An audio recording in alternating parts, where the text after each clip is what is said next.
처음 보시는 분들은 이름도 한번 물어보시고요. 네, 반갑습니다. 함께 예배드립니다.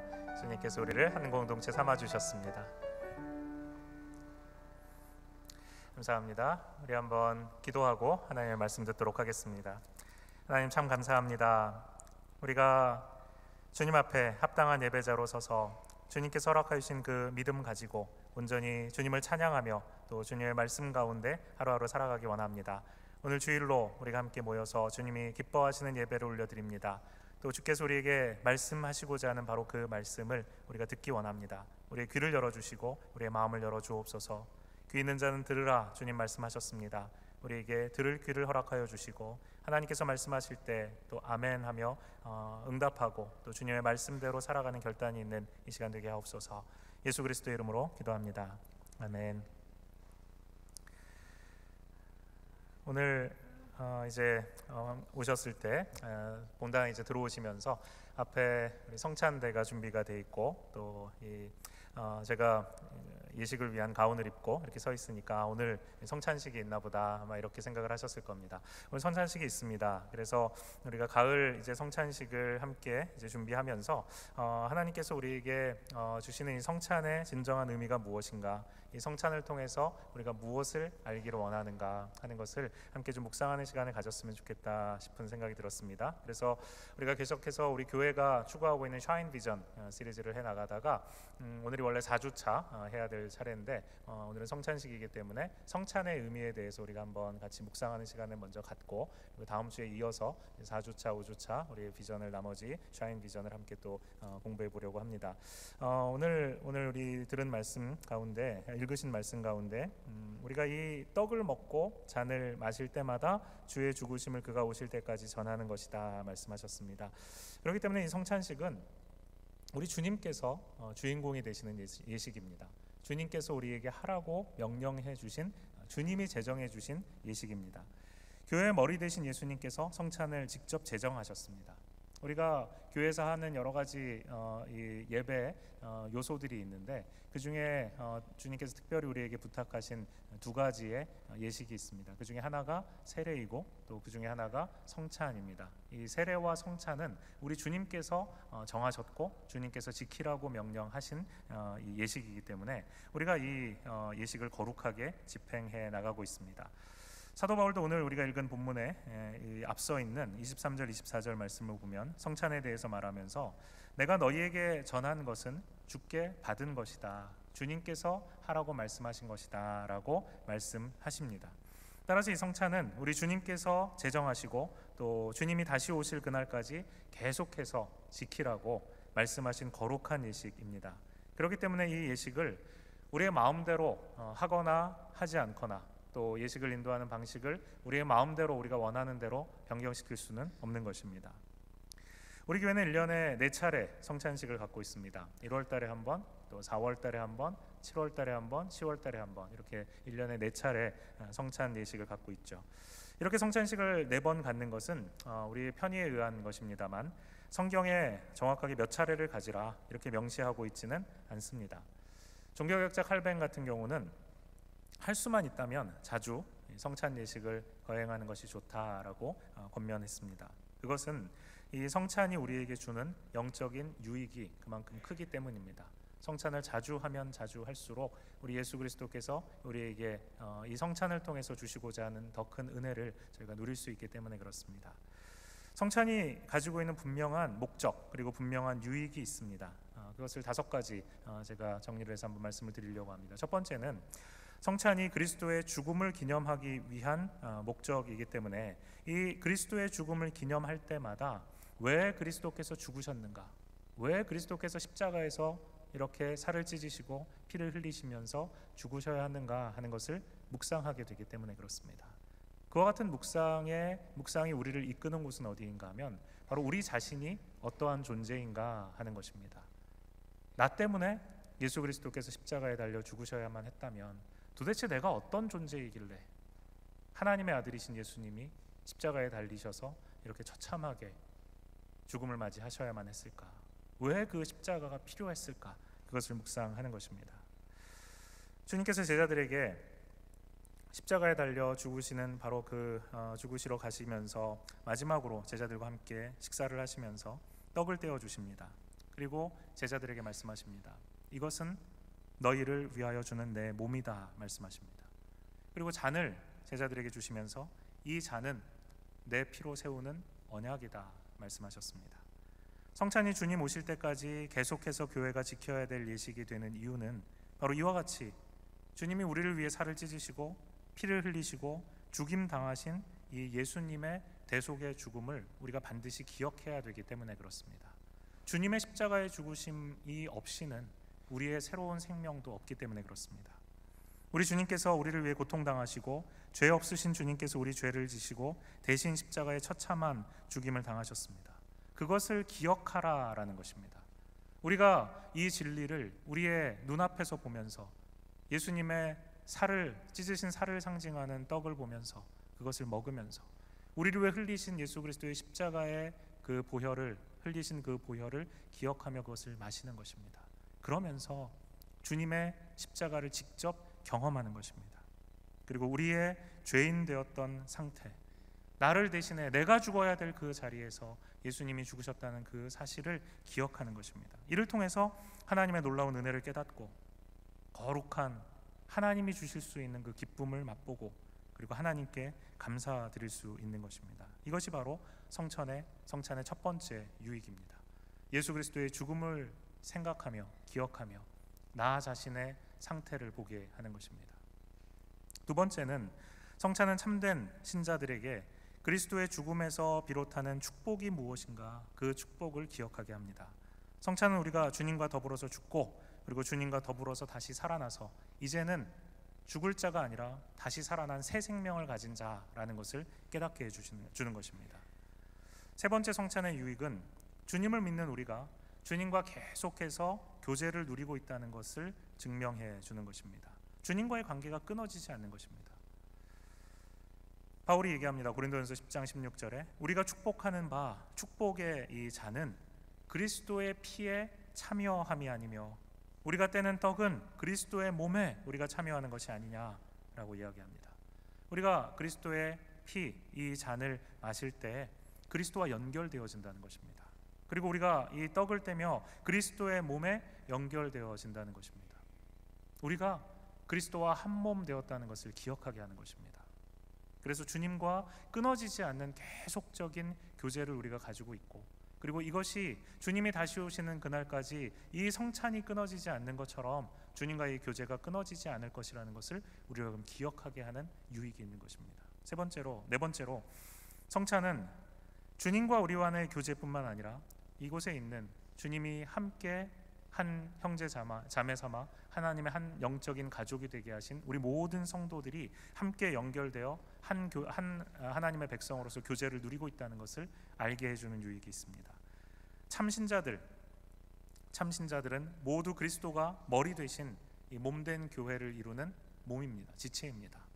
바울은 이에 대해서 떡이 하나이요 많은 우리가 한 몸이니 이는 우리가 다 한 떡에 참여함이라 말했습니다. 떡을 떼면서 한 떡을 우리가 나누어서 같이 먹는 것입니다. 예수 그리스도의 몸을 상징하는 그 한 몸을 많은 사람들이 함께 나누면서 우리가 그리스도로 말미암아 하나 되었다라는 것을 알게 되는 것입니다. 예수 그리스도의 그 흘리신 보혈, 그 한 보혈을 한 피를 우리가 함께 나눈 하나님의 같은 형제 자매에 대한 영적인 가족이라는 사실을 우리가 생각하게 되는 것입니다. 마지막으로 성찬은 우리가 그리스도께 행해야 될 의무가 있음을 깨닫게 합니다. 구약시대 이스라엘의 모든 남자는 난지 8일 만에 할례를 받았습니다. 이 할례는 이제 하나님의 백성이다, 이제 하나님의 자녀가 되었다라는 것의 외적인 증표였습니다. 그리고 이렇게 할례를 받은 사람은 갈라디아서 5장 3절에 나온 것처럼 그렇게 할례를 받았기 때문에 이제 하나님의 백성이 되었기 때문에 그는 율법 전체, 하나님의 말씀 전체를 행해야 될 의무가 있다라는 것을 알게 되었습니다. 할례 받은 자마다 하나님의 말씀대로 살아야 된다라는 이 책임을 갖게 되었던 것이죠. 신약 시대에는 세례를 통해서 이제 우리가 주님의 소유가 되었음을 확인할 수 있습니다. 그리고 성찬에 참여함으로써 우리가 이 서약을 반복해서 깨닫고 또 새롭게 갱신하는 것입니다.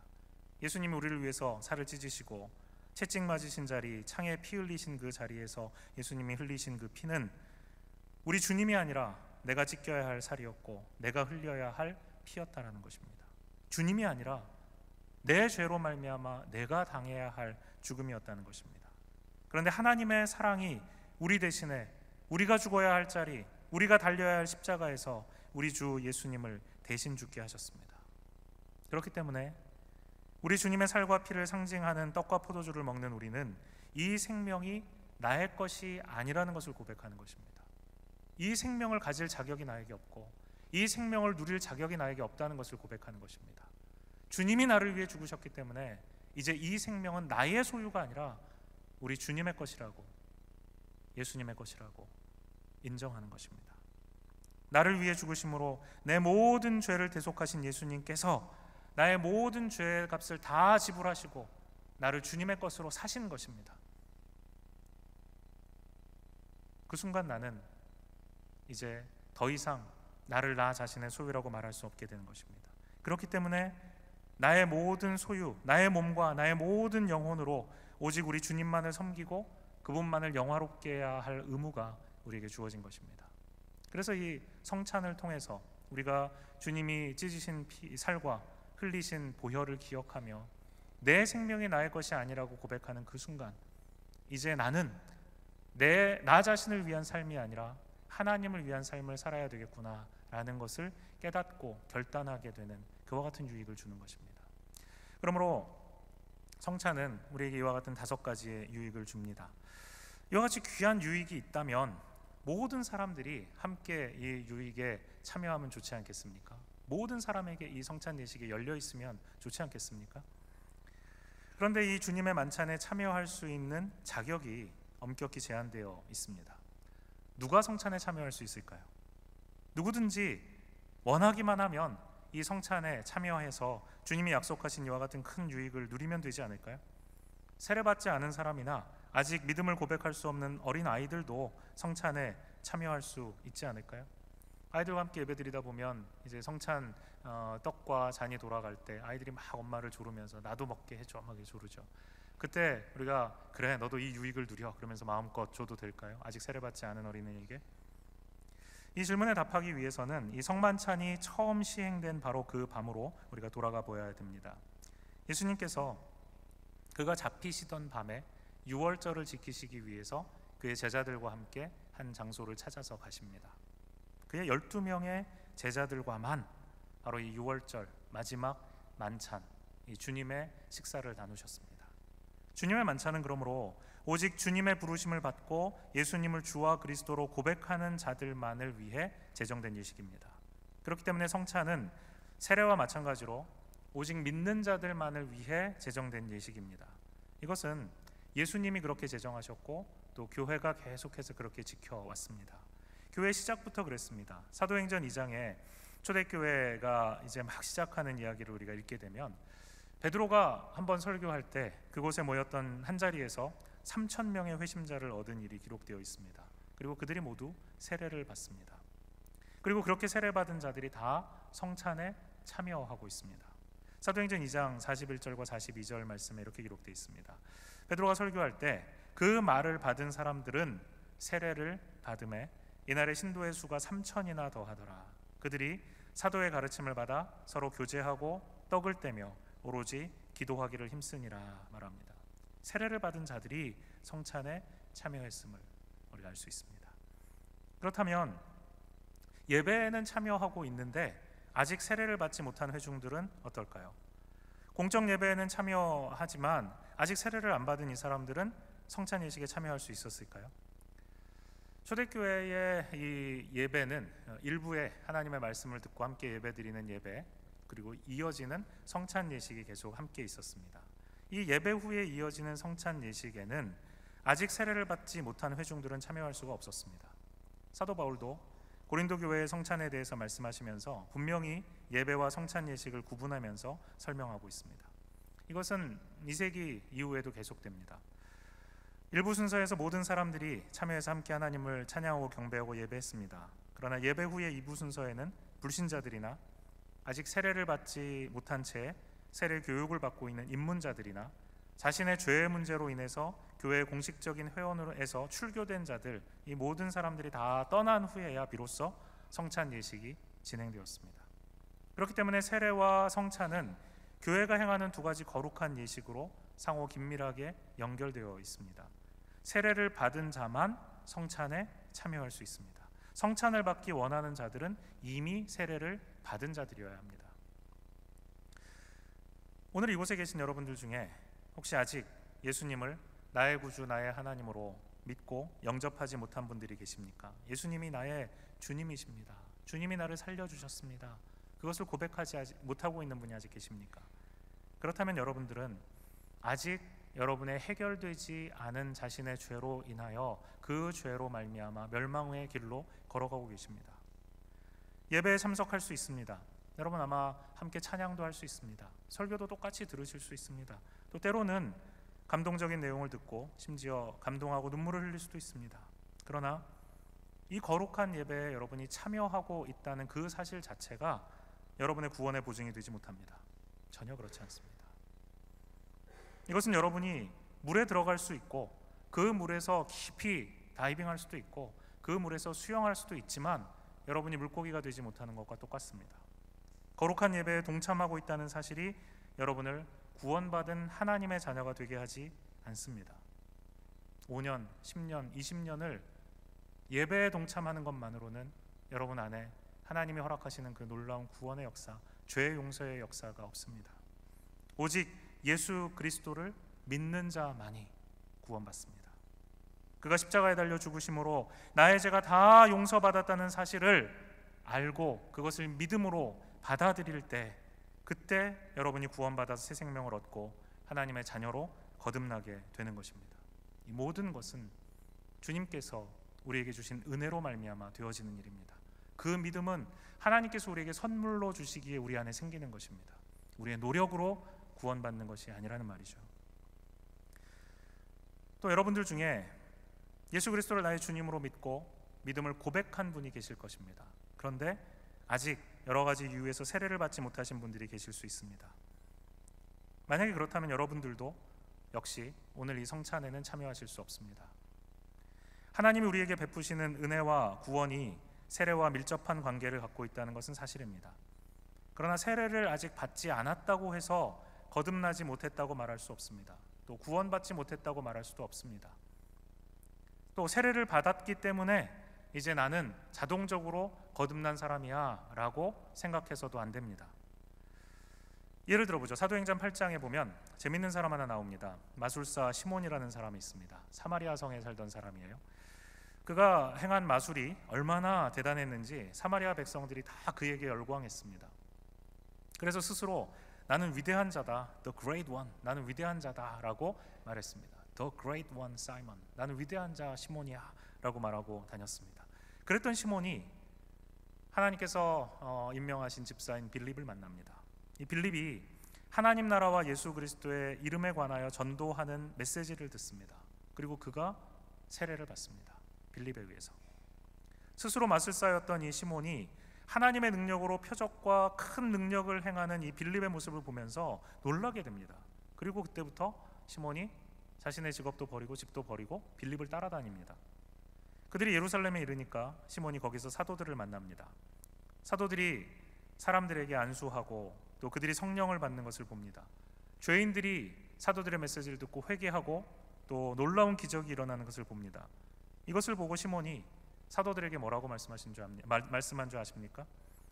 이 권능을 나에게도 주어서 누구든지 내가 안수하는 사람은 성령을 받게 해주소서라고 말하면서 돈을 지불하려고 하는 거예요. 베드로가 이 말을 듣고 이렇게 말합니다. 네가 하나님의 선물을 돈 주고 살 줄로 생각하였으니 내 은과 함께 내가 망할지어다. 하나님 앞에서 내 마음이 바르지 못하니 이 도에는 내가 관계도 없고 분깃될 것도 없느니라. 그러므로 너의 이 악함을 회개하고 주께 기도하라. 혹 마음에 품은 것을 사하여 주시리라. 내가 보니 너는 악독이 가득하며 불의에 매인 바 되었도다. 이 사건이 이야기하는 것은 무엇입니까? 시몬은 빌립을 통해서 분명히 세례를 받았습니다. 세례받은 사람이에요. 그러나 그럼에도 불구하고 그 안에 여전히 악독이 가득했고 불의의 메인 상태였습니다. 세례는 받았지만 하나님의 그 말씀이 이 사람을 붙들고 있지 못합니다. 세례가 곧 여러분의 구원을 보증해 주는 것이 아닙니다. 세례를 받았다는 사실은 여러분 안에 모든 죄의 문제가 믿음으로 말미암아 이제 해결되었고 의롭게 되었다라는 것을 증명하는 것이 아닙니다. 세례가 무슨 마술적인 효과가 있어서 내가 아직 구원의 확신이 없는데 세례 한번 받아볼까? 세례 받으면 구원의 확신이 생길지도 몰라. 그렇게 세례 받을 수가 없다는 것입니다. 세례는 믿고 구원받은 자들이 받는 것입니다. 성찬이 믿고 구원받은 세례받은 자가 참여하는 것과 똑같습니다.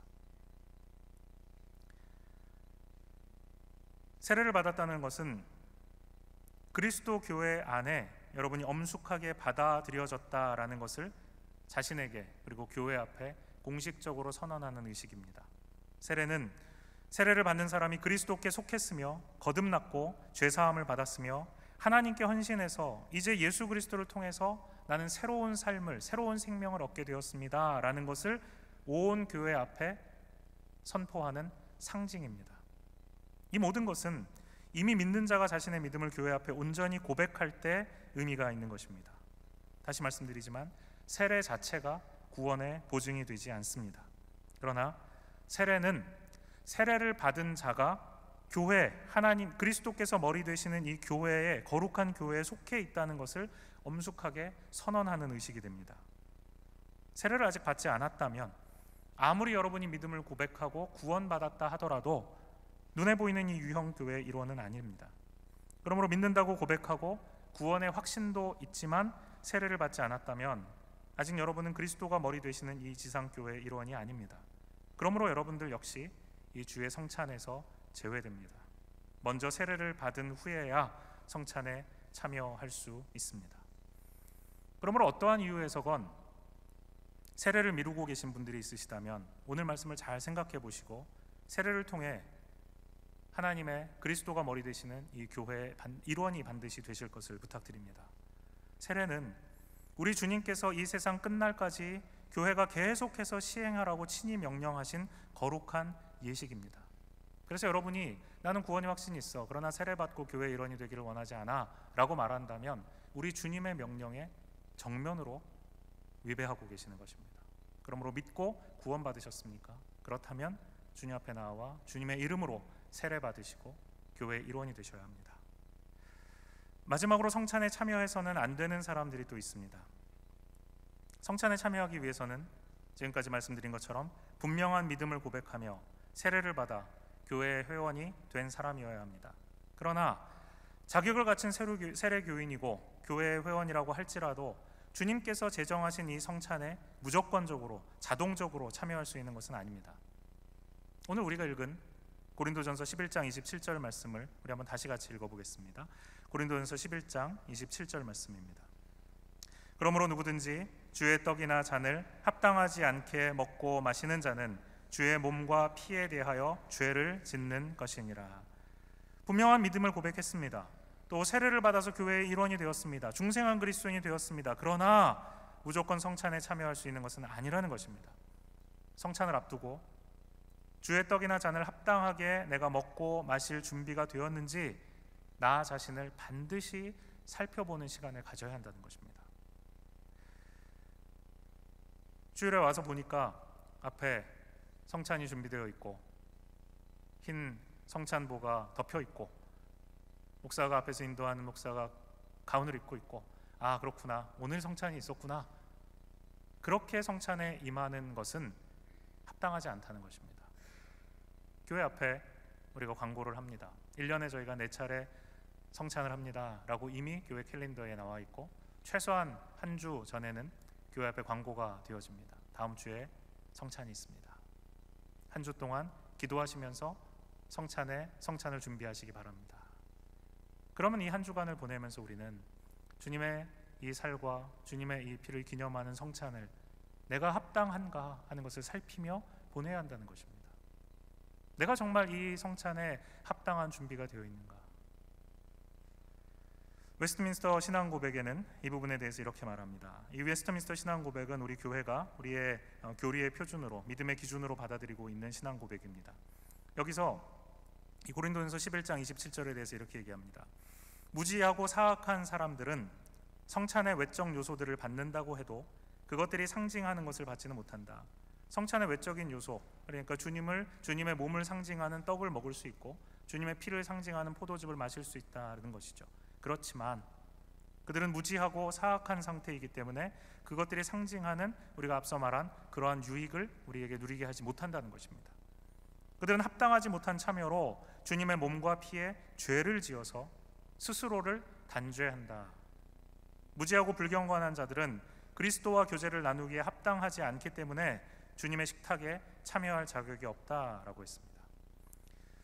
여러분, 무지하고 사악한 사람들이 누굴까요? 혹시 여러분과 저도 이 무지하고 사악한 사람들의 부류에 들어갈 수 있는 것일까요?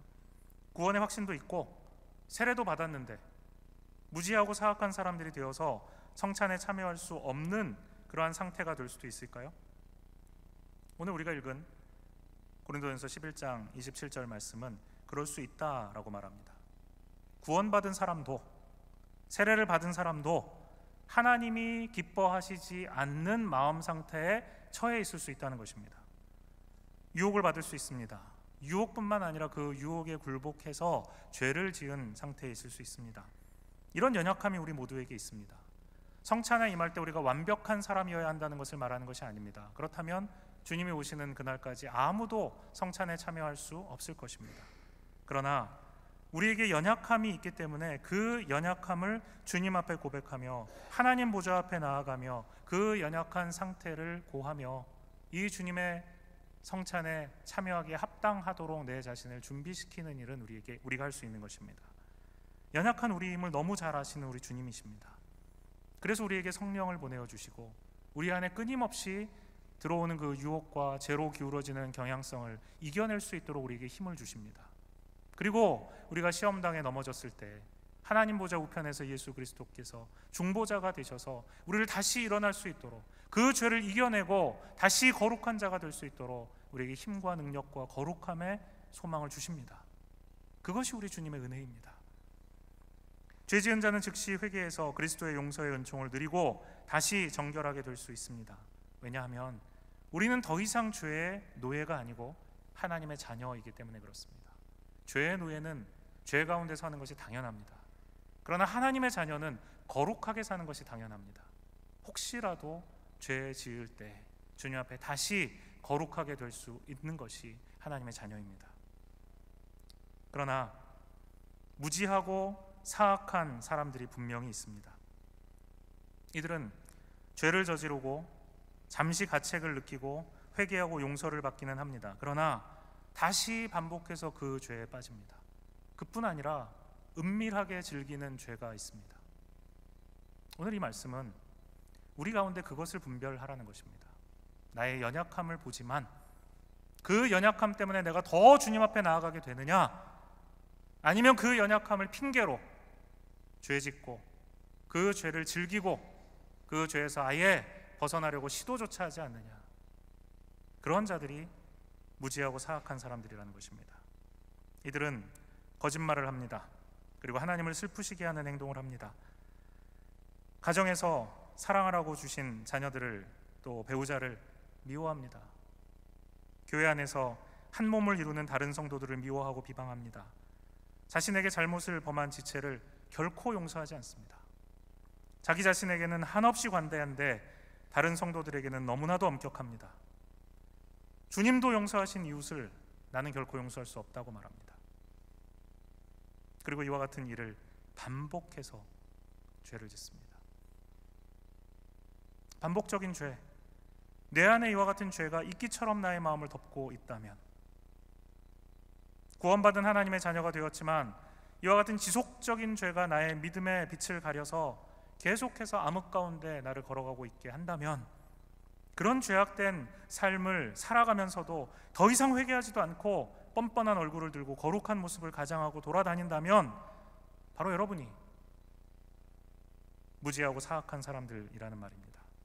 이런 사람들은 결코 주님의 성찬에 참여해서는 안 됩니다. 사도 바울은 이런 상태에서 성찬에 참여하는 것은 무엇인가? 자기의 죄를 먹고 마시는 일이라고 얘기했습니다. 자기의 죄를 먹고 마신다는 것이 무엇인가? 이것은 심판을 받는다는 것을 말합니다. 성례를 더럽히는 자들은 일시적이고 또 육체적인 심판을 받을 수도 있습니다. 고린도전서 11장 29절에서 30절이 그것을 말합니다. 고린도 교회가 하나님이 예수 그리스도께서 제정하신 이 성찬을 합당하게 행하지 않았습니다. 당시의 성찬은 우리처럼 작은 이 떡을 먹고 또 작은 잔에다가 포도주를 그냥 먹는 예식이 아니었습니다. 함께 식사를 하는 예식이었습니다. 그런데 교인들이 모여서 돈 있는 자들 또 힘 있는 자들은 모여서 자기들끼리 배가 부르게 떡을 먹고 포도주를 마셨습니다. 취할 정도로 포도주를 마셔요. 그런데 가난한 자들, 소외된 자들은 교회에 나중에 와서 보니까 먹을 것이 아무것도 없어요. 합당치 않다라는 것입니다. 합당치 않게 이 주의 몸을 먹고 마시는 자들, 그들에게 하나님께서 주신 심판이 있다고 말합니다. 고린도전서 11장 29절 30절에서 이것을 말씀하시죠.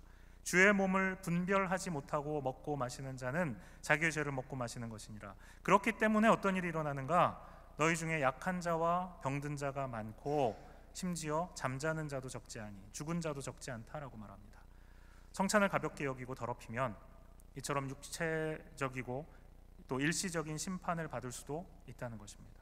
뿐만 아니라 지속적으로 그와 같은 죄를 범하고 회개하지 않으면 다른 죄들과 같이 영원한 형벌에 처할 수도 있다는 사실을 우리는 기억해야 하는 것입니다. 그렇기 때문에 사도 바울은 성찬에 참여하기 전에 성도가 반드시 갖추어야 할 합당한 준비가 있다고 말합니다. 고린도전서 11장 27절과 28절 말씀입니다. 우리가 읽은 말씀인데 다시 한번 우리가 27절과 28절 말씀을 읽으면서 진정한 성찬이 무엇인가 하는 것을 보겠습니다. 27절입니다. 그러므로 누구든지 주의 떡이나 잔을 합당하지 않게 먹고 마시는 자는 주의 몸과 피에 대하여 죄를 짓는 것이니라. 사람이 자기를 살피고 그 후에야 이 떡을 먹고 잔을 마실지니. 사람이 자기를 살피고 그 후에야 이 떡을 먹고 이 잔을 마시라 말했습니다. 성찬에 앞서 우리 모두는 하나님 앞에 자신을 살펴야 합니다. 성찬은 그리스도의 십자가의 빛으로 자신을 살피는 기회입니다. 2000년 전에 서 있는 거기 있는 그 십자가가 아니라 지금 바로 이곳에, 바로 나의 마음에 박혀있는 바로 그 십자가, 그 십자가의 빛으로 나의 몸과 나의 마음과 나의 온 영혼을 다시 비추어 보는 시간입니다.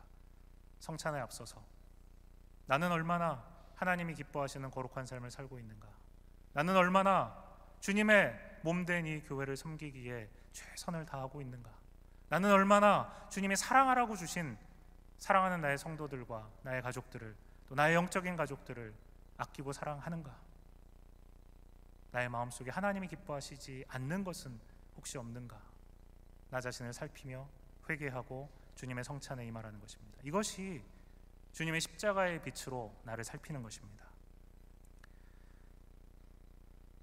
사람이 자기를 살피고 그 후에야 이 떡을 먹고 이 잔을 마실지니라. 여러분은 오늘 성찬에 참여하시기 전에 이와 같은 자세로 준비를 하셨습니까? 성찬의 가장 중요한 목적은 우리의 영혼을 살피는 것입니다. 죽을 수밖에 없는 죄인이었던 우리가 예수 그리스도께서 그 살을 찢으시고 피를 흘리심으로 새로운 생명을 얻게 되었습니다.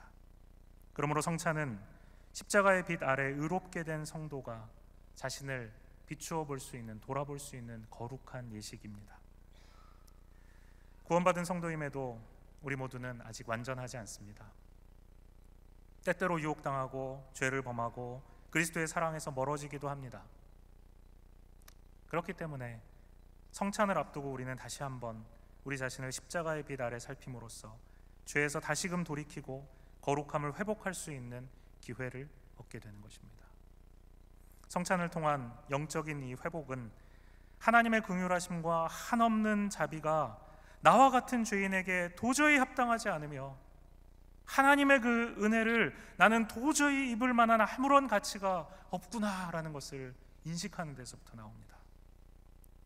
여러분 지금까지 성찬을 가볍게 여기고 계셨다면 우리 하나님 앞에 진심으로 회개해야 합니다. 성찬을 통해서 그리스도께서 충성된 증인이 되셨던 것처럼 충성된 그리스도의 제자로 살아가기를 다짐할 수 있기를 여러분 소망하시기 바랍니다.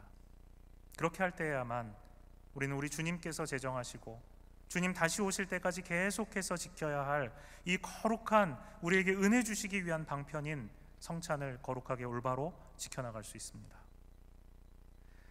이 성찬을 통한 하나님께서 주시고자 하는 바로 그 온전한 유익을 누릴 수 있습니다. 성찬을 위해 충분히 기도하며 또 준비되지 않은 분들이 계시다면 이 시간에 저와 함께 기도하시면 좋겠습니다. 하나님, 이번 성찬에 내 영혼에 차고 넘치는 하나님의 은혜를 부어주시기 원합니다. 그러나 아직 내 안에 주님과 해결하지 않은 죄의 문제가 있습니다. 주님, 이것을 주님께 말씀드립니다. 용서해 주십시오. 그리고 이 성찬에 거룩하게 회복되어 참여할 수 있게 해주십시오. 여러분, 이 시간 잠시 눈을 감으시고 자신을 돌아보시면서 십자가의 사랑으로 나를 비추어 주시고 그 감격으로 내 마음이 가득하게 해 주옵소서. 주님 앞에 먼저 회개하시고 하나님의 은혜를 구하시며 나아가시기 바랍니다. 아직 예수 그리스도를 믿지 않는 분들이 계십니까? 주님의 이 놀라운 은혜와 축복이 여러분에게 약속되어 있습니다. 이 시간 여러분의 마음을 열고 주님, 내가 예수님을 나의 구주로 영접하기 원합니다. 기도하십시오. 우리의 마음을 열고 주님을 맞아들이기 원할 때 주님께서 우리에게 들어오시고 여러분의 죄를 용서하시고 여러분을 구원하십니다. 아직 세례를 미루고 계신 분들이 계십니까? 이 세례를 통한 유익은 여러분을 위한 것입니다. 세례 받으시고 성찬에 나오시는 여러분들 되시기를 바랍니다. 함께 기도하겠습니다.